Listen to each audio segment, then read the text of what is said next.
Welcome to the नोवर Nikhil learning app. इस app को स्टूडेंट्स के प्रॉब्लम को सॉल्व करने के लिए डेवलप किया गया है। इस ऐप के अंदर आप लेटेस्ट गवर्नमेंट जॉब्स, रिजल्ट्स और एडमिट कार्ड के अपडेट्स पा सकते हैं। साथ ही साथ आप इन सारे ऐप्स को कैटेगरीज, क्वालिफिकेशन एंड लोकेशन के हिसाब से भी देख सकते हैं। इसके अलावा आपको गवर्नमेंट जॉब्स और डिफरेंट एग्जामिनेशन के प्रीवियस ईयर के क्वेश्चन पेपर्स को भी डाउनलोड करने का ऑप्शन मिलता है। आप इस ऐप को डाउनलोड कर सकते हो एंड्रॉइड प्ले स्टोर से और आप इस ऐप को 5 स्टार देना ना भूलें। Hello everyone, my name is Nikhil and welcome to the channel. आज का वीडियो जीआईसी यानी जनरल इंश्योरेंस कॉर्पोरेशन के अंदर असिस्टेंट मैनेजर की पोस्ट के रिगार्डिंग है।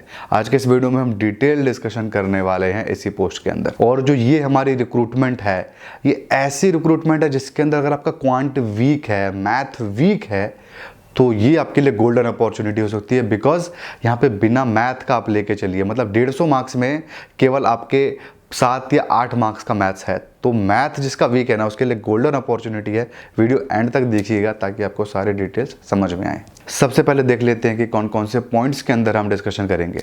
सबसे पहले हम देखेंगे नोटिफिकेशन को, सारी डिटेल्स वहाँ पे देखेंगे, एलिजिबिलिटी क्राइटेरिया वगैरह हर एक चीज़ देखेंगे। यहाँ पर मैं आपको फ्री पीडीएफ के बारे में भी बताने वाला हूँ, जो कि इंश्योरेंस कंपनी के लिए बहुत अच्छा एक पीडीएफ तैयार है, वो टोटली फ्री में अवेलेबल है, उसके बारे में आपको बताऊँगा। इसके बाद हम बात करेंगे एग्जामिनेशन पैटर्न का, कि कौन कौन से प्रोसेस से गुजर के इसकी नौकरी आपको मिलेगी। और ये थोड़ा कॉम्प्लिकेटेड है, इसको आप ध्यान से सुन के जाइएगा। इसके बाद हम देखेंगे बुक्स के कौन सी बुक्स बेस्ट है इस एग्जामिनेशन को क्रैक करने के लिए। इसके बाद देखेंगे सिलेबस, इसके बाद कट ऑफ और उसके बाद previous year papers. Previous year papers अभी बता देता हूँ, लिंक डिस्क्रिप्शन में अवेलेबल है, आप चाहो तो डाउनलोड कर सकते हो। तो चलिए सबसे पहले मैं आपको बता देता हूँ ऑलिव बोर्ड बोल्ट के बारे में, जिसमें आपको फ्री पीडीएफ मिल रहा है बहुत सारी चीज़ों से रिलेटेड। तो सबसे पहले तो ये इंश्योरेंस कंपनी का रिक्रूटमेंट है। तो इंश्योरेंस के लिए जो इंश्योरेंस का बोल्ट है, आप उसको डाउनलोड कर सकते हो, मैं लिंक डिस्क्रिप्शन में दे दूंगा। आप वहाँ पे जाइए, रजिस्टर करिए और बोल्ट आपको दिखेगा इंश्योरेंस वाला। वहाँ पे कई सारे बोल्ट है, तो इंश्योरेंस वाले बोल्ट को आप सबसे पहले डाउनलोड करें। उसके बाद हमारे जो स्टैटिक जीके का पोर्शन है, उसके लिए भी बोल्ट वहाँ पे अवेलेबल है, जो आपका एसएससी बैंक पीओ में भी काम, यहाँ पे भी काम आएगा आपको, बट एसएससी रेलवे वगैरह वहाँ पे थोड़ा सा ज़्यादा काम आएगा। तो आप बोल्ट डाउनलोड कर सकते हो, मैं लिंक डिस्क्रिप्शन में दे चुका हूँ। इसके अलावा वहाँ पर बहुत सारे और भी बुक्स वगैरह अवेलेबल हैं। आपके जीके के कुछ इंपॉर्टेंट टॉपिक्स के पीडीएफ अवेलेबल है, बहुत कुछ वहाँ पे अवेलेबल है। आप एक बार उसको ज़रूर चेकआउट करिएगा। तो चलिए अब हम आते हैं हमारे जॉब नोटिफिकेशन के ऊपर और सबसे पहले देखते हैं हमारे डेट के बारे में।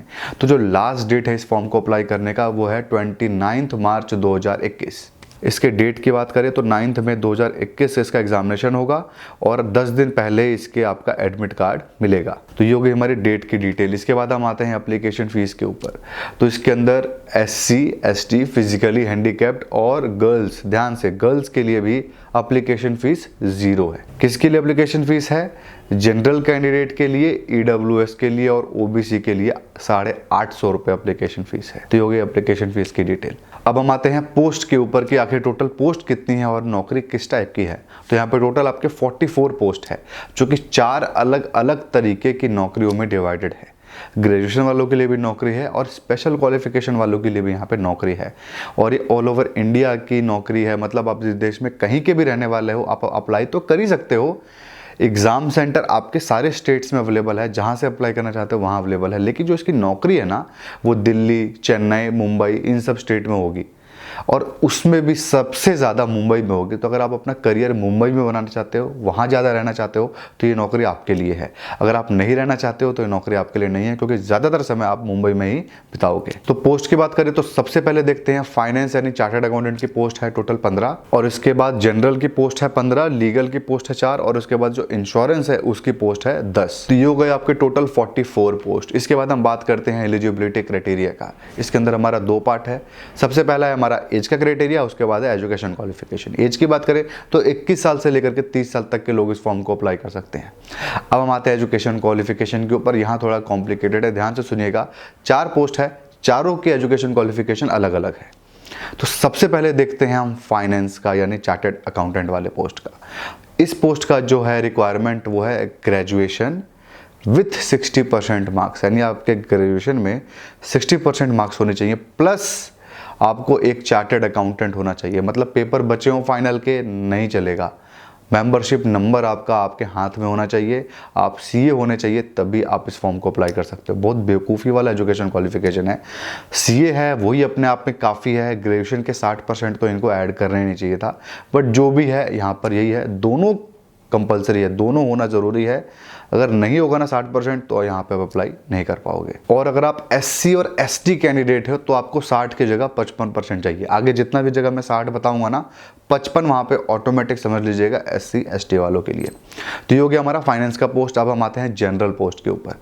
जनरल पोस्ट में कोई भी ग्रेजुएट अप्लाई कर सकता है। तो भले आपने BA BCom BCA किया हुआ है, MBBS किया है, आप अप्लाई कर सकते हो। CA भी, चार्टर्ड अकाउंटेंट भी, ऊपर वाला फॉर्म भी अप्लाई कर सकता है, इसको भी अप्लाई कर सकता है। लेकिन जो 4 पोस्ट है ना, चारों में से किसी एक ही को अप्लाई कर सकते हो। अगर आपका ऐसा क्वालिफिकेशन है कि चारों में अप्लाई कर सकते हो आप, फिर भी आपको किसी एक ही में करना है चुन करके, ठीक है। तो अगर आप CA हो तो पहले वाले पे करिए, क्योंकि वहाँ पे CA चाहिए डिग्री आपको, तो वहाँ पे बहुत कम कंपटीशन होगा, बहुत कम लोग अप्लाई करेंगे। जनरल में हर कोई घुस जाएगा। तो यहाँ पे जनरल में कोई भी ग्रेजुएट इस फॉर्म को अप्लाई कर सकता है, कोई भी डिग्री हो, फर्क नहीं पड़ता। और इसमें फाइनल ईयर के नहीं अप्लाई कर सकते। आपके कितने परसेंटेज की रिक्वायरमेंट है, तो 60% की यहाँ पे रिक्वायरमेंट है ग्रेजुएशन में, 55% SC ST के लिए। अगर आप कई बार फेल हो करके इंप्रूवमेंट एग्जाम दे करके 60% लाए हो, तब भी कोई फर्क नहीं पड़ता, आप अप्लाई कर सकते हो। पत्राचार से, करस्पॉन्डेंस से आप ग्रेजुएट हो तो भी यहाँ पे अप्लाई आप कर सकते हो। तो हो गया जनरल पोस्ट का। इसके बाद हम आते हैं लॉ वाले पोस्ट के लिए। लॉ वाले पोस्ट के लिए आपने अगर LLB किया है, चाहे आपने ग्रेजुएशन के बाद किया हो या फिर अपने इंटीग्रेटेड 5 साल किया हो, फर्क नहीं पड़ता। आपके उसके अंदर 60% मार्क्स से ऊपर चाहिए और आप बार काउंसिल में रजिस्टर्ड होने चाहिए, तो आप अप्लाई कर सकते हो। 55% है SC ST के लिए। अब हम नेक्स्ट पोस्ट में आते हैं, जो कि इंश्योरेंस का 10 पोस्ट थी इसके अंदर। तो इसके अंदर कोई भी ग्रेजुएट अप्लाई कर सकता है जिसके 60% से ज़्यादा मार्क्स आए थे। SC ST के लिए 55%। ये हो गया पहला रिक्वायरमेंट। प्लस आपको पोस्ट ग्रेजुएशन चाहिए, किसके अंदर चाहिए? इंश्योरेंस के अंदर, रिस्क मैनेजमेंट के अंदर, लाइफ इंश्योरेंस के अंदर। जो हमारा पहला वाला था वो जनरल इंश्योरेंस था। उसके बाद आपका FII के अंदर या फिर FCII के अंदर आपको अपनी पोस्ट ग्रेजुएशन की डिग्री चाहिए या फिर पोस्ट ग्रेजुएशन का डिप्लोमा चाहिए। इन दोनों में से कुछ भी हो, 1 साल का हो चाहे 2 साल का हो, इन सारे किसी भी कोर्सेज के अंदर तो आप इस फॉर्म को अप्लाई कर सकते हो। तो अगर आपके पास स्पेशल डिग्री अगर ये है तो इसको अप्लाई करिए। जनरल में भी अप्लाई कर सकते हो, यहाँ पे भी कर सकते हो, तो जनरल मत करो, इसको करो। तो अगर आपके पास लॉ की डिग्री है, ग्रेजुएशन तो है, लॉ वाला तो जनरल में भी अप्लाई कर सकता है, लेकिन फिर भी लॉ में करिए, कंपटीशन कम होगा। कोशिश करिए जनरल में ना अप्लाई करें ताकि आपको कम कंपटीशन मिले। तो ये हो गया हमारा एजुकेशन क्वालिफिकेशन का सारा डिटेल, ठीक है। अब हम इसके बाद आते हैं एग्जामिनेशन पैटर्न के ऊपर। इसका एग्जामिनेशन पैटर्न एक सिंगल एग्जामिनेशन का है, एक सिंगल एग्जामिनेशन है, लेकिन उसके 3 अलग अलग पार्ट हैं, जानना बहुत ज़्यादा ज़रूरी है। तो प्रोसेस के अंदर सबसे पहला आपका वही एग्जामिनेशन है, जो उसको पास कर जाएगा वो देगा ग्रुप डिस्कशन और इंटरव्यू। जो उसको पास करेगा उसकी नौकरी यहाँ पे लग जाएगी। तो एक तरीके से यहाँ कोई भी मेंस एग्जामिनेशन नहीं होने वाला है, एक सिंगल एग्जामिनेशन, लेकिन उसके अंदर बहुत सारे पार्ट हैं, 3 पार्ट है ABC करके।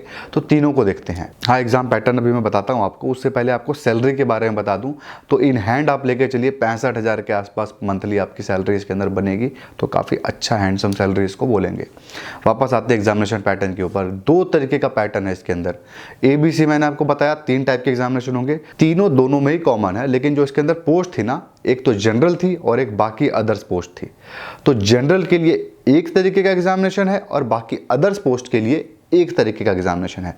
एक्चुअली सब कुछ सेम है इसके अंदर। सबसे पहला पेपर A, पार्ट A को छोड़ करके पार्ट B और पार्ट C दोनों के दोनों ही कॉमन है। और कॉमन ही नहीं है, ये दोनों पार्ट B और पार्ट C एक ही पेपर होंगे। एक पेपर होगा पार्ट B और पार्ट C का, चाहे आप जनरल के लिए अप्लाई कर रहे हो या फिर स्पेशल यानी CA के लिए, लॉ के लिए अप्लाई कर रहे हो। पार्ट B और पार्ट C एक पेपर होगा। पार्ट A में ही अंतर है, मतलब पार्ट का A जनरल के लिए अलग पेपर होगा और बाकी स्पेशलिस्ट के लिए अलग पेपर होगा। मैं आपको अभी बता देता हूँ क्या होगा। तो जो पार्ट A है आपका, उसके अंदर 40 क्वेश्चन होंगे, 40 मार्क्स के। तो ये दोनों के अंदर ही कॉमन है, लेकिन अंतर कहाँ है? अंतर ये है कि जो जनरल पोस्ट है उसके अंदर रीजनिंग का पेपर होगा, ये 40 मार्क्स का, बहुत हाई लेवल रीजनिंग का पेपर होगा। और दूसरे साइड जो आपका स्पेशलिस्ट होंगे, CA वाला होंगे, तो अकाउंट्स के, उनके CA से रिलेटेड क्वेश्चन होंगे। लॉ वालों का होगा तो जो भी होगा, उनका कंपनीज एक्ट जो भी है, उनका पेपर वहां पे होगा 40 क्वेश्चन का। तो स्पेशलिस्ट वालों का एक स्पेशलिस्ट पेपर होगा और जो जनरल वाला पोस्ट है उसके अंदर आपका रीजनिंग का पेपर होगा। तो ये हो गया सबसे पहला पेपर हमारा पार्ट A। इसके बाद हम आते हैं पार्ट B पे। पार्ट B में आपका सबसे पहला पेपर होगा रीजनिंग का, जिसके अंदर होंगे 20 क्वेश्चन 20 मार्क्स। उसके बाद आपका इंग्लिश का 25 क्वेश्चन 25 मार्क्स। उसके बाद आपका जनरल अवेयरनेस 20 क्वेश्चन 20 मार्क्स। उसके बाद आपका न्यूमेरिकल एबिलिटी यानी क्वांट 15 क्वेश्चन 15 मार्क्स। तो ये हो गया आपका पार्ट B। इसके अंदर आप देख रहे होगे क्वांट की कोई जरूरत ही नहीं है। क्वांट जिसके अंदर सिर्फ और सिर्फ 15 क्वेश्चन है, वो भी क्वांट और कंप्यूटर मिला करके। तो मैथ वीक है ना, तो यही फॉर्म है जो आपको पास करा सकता है।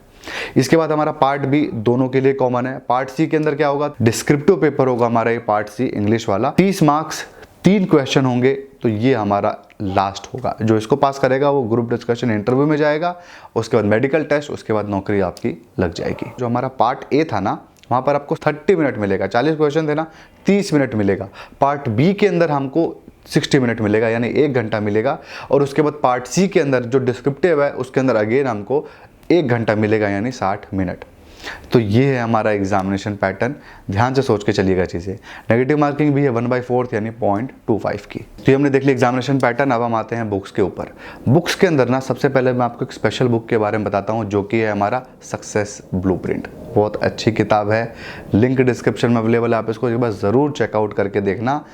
इस किताब के अंदर ना जितने भी टाइप के एग्जामिनेशन है, चाहे वो बैंक के हो, चाहे इंश्योरेंस के हो, चाहे वो आपकी यूपीएससी हो, एसएससी हो, रेलवे हो, हर टाइप के एग्जामिनेशंस की सक्सेस स्टोरी लिखी हुई है, स्ट्रैटेजीज़ है वहाँ पर। तो बहुत ज़्यादा आपको एंथुजियाज्म मिलेगा, बहुत ज़्यादा मोटिवेशन मिलेगा उस बुक से।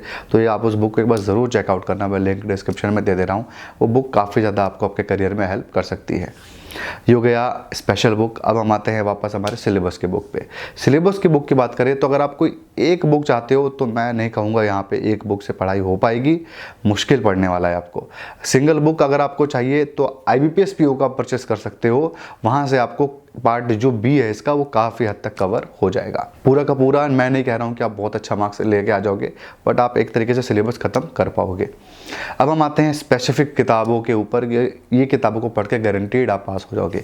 सबसे पहले बात करते हैं क्वांट का। क्वांट की बात करें तो राजेश वर्मा के फास्ट ट्रैक अर्थमेटिक आती है, आंख बंद करके परचेज करिए, बहुत अच्छी किताब है, यहाँ आपको वो काम आएगी। इसके बाद हम बात करते हैं इंग्लिश का। इंग्लिश के अंदर एसेंशियल इंग्लिश को परचेस करिए, बहुत अच्छी किताब है, मैं सबकी फ़ोटोज़ यहाँ पे आपको दिखाता रहूँगा। इसके बाद हम बात करते हैं जनरल अवेयरनेस के ऊपर। जनरल अवेयरनेस के ऊपर 2-3 किताबें हैं। सबसे पहला स्टैटिक पोर्शन के ऊपर, यानी आपका हिस्ट्री, ज्योग्राफी, इस टाइप के पार्ट के ऊपर।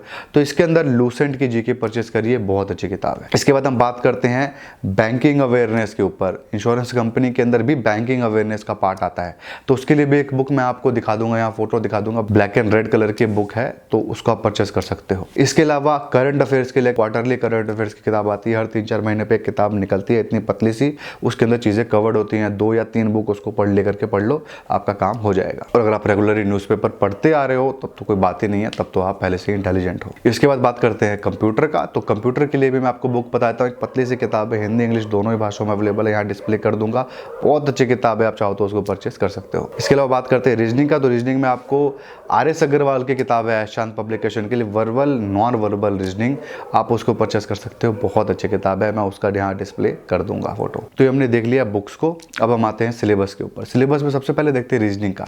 तो रीजनिंग में है आपका नंबर सीरीज, उसके बाद non verbal series, coding decoding, alphabet series, number ranking, arithmetic reasoning, direction, analogy, decision making, blood relation, clock and calendars, mirror image, cubes and dice और एम्बेडेड फिगर्स। ये हो गया हमारा रीजनिंग। अब आते हैं इंग्लिश के ऊपर। इंग्लिश में सबसे पहला टॉपिक है वर्ब, उसके बाद tenses, subject verb agreement, adverb, error correction, sentence rearrangement, article, comprehension, fill in the blanks, vocab, grammar, unseen passages, synonyms, idioms and phrases और एंटोनिम्स। क्योंकि इंग्लिश। अब हम आते हैं क्वांट के ऊपर। इसके अंदर है नंबर सिस्टम, उसके बाद डेसिमल फ्रैक्शन, परसेंटेज, प्रॉब्लम्स और ages, average, simplification, time and work, profit and loss, time and distance, ratio proportion, mixture and alligation, HCF, LCM, simple and compound interest, data interpretation. इसके बाद हम देखते हैं computer का syllabus, operating system, MS excel, spreadsheet, computer software, MS word, computer fundamental, MS power point और internet usage. इसके बाद देखते हैं जनरल अवेयरनेस। सबसे पहला है हमारा करंट अफेयर्स, नेशनल और इंटरनेशनल दोनों। उसके बाद union budget, sports, important financial and economical news, 5 year plan अब नहीं आता है, अब नीति आयोग के क्वेश्चन आएंगे, books and authors, awards and honours, abbreviation, banking awareness, science invention के question, international and national organisation, इनके हेडक्वार्टर्स वगैरह हर चीज़। उसके बाद कंट्रीज एंड कैपिटल्स। तो ये हमने देख लिया सिलेबस। अब हम बात करते हैं इसके कट ऑफ की। कट ऑफ में आप देख सकते हो टोटल 150 मार्क्स का यहाँ पर आपका पेपर होने वाला है। तो देखिए इसके अंदर ना काफ़ी डिफरेंट रहने वाला है कट ऑफ। जो सबसे पहला हमारा 40 मार्क्स का जो पेपर है, ठीक है, पार्ट ए की बात कर रहा हूँ, 30 के आसपास आप लेके चलिए कि 30 से कम आएगा तो क्या ही आप स्पेसिफिक वाले बंदे हो, क्या ही आपने लॉ पढ़ा है जब 30 में से कम आ जाएगा आप ही के फील्ड का क्वेश्चन, तो वहाँ पर आप 30 लेके चलिए। नीचे इंग्लिश जो था 30 मार्क्स का, वहाँ पर आप 10 लेकर के चलिए, ठीक है। तो हमारा 30 और 10 हो गया 40, अब बचा हमारा 80 में से आप 40-50 के आसपास अगर लेके आ रहे हो स्कोर तो 90 प्लस हुआ हमारा कट ऑफ, ठीक है। तो 90 से नीचे अटेम्प्ट करना तो हमारा पाप हो जाएगा। समझ में आ रहा है आपको? और कट ऑफ की बात करूँ तो 100 तक कट ऑफ जा सकता है, क्योंकि बहुत बच्चे इंटेलिजेंट है आजकल। 40 में से जो मैं आपको बता रहा हूँ ना, 30 बताया हूँ ना, 35-36 तो नॉर्मल बंदा ला रहा होगा, 38-39 ऐसे स्कोर कर रहे होंगे स्पेसिफिक वाले बंदे। इंग्लिश के अंदर बस थोड़ा कम स्कोर करते हैं बच्चे, वरना बाकी सब के अंदर बहुत स्कोर कर देते हैं। तो आप ये समझ के चलिए आपका 90 से कम होने का तो सवाल ही नहीं उठता, 100 के आसपास आपका कट ऑफ होगा, यही है हमारा प्रेडिक्शन। और प्रीवियस ईयर पेपर्स की बात करें तो लिंक डिस्क्रिप्शन में अवेलेबल है, आप चाहो तो डाउनलोड कर सकते हो। तो बस यही था आज के वीडियो में। आई होप आपको इस वीडियो से फायदा मिला होगा। अगर आपको इस वीडियो से फायदा मिला तो आप इस वीडियो को लाइक जरूर करें, कमेंट करें अपने डाउट को, और अगर आपको ऐसे और वीडियोस देखने होंगे तो आप चैनल को भी जरूर सब्सक्राइब करें। Thank you.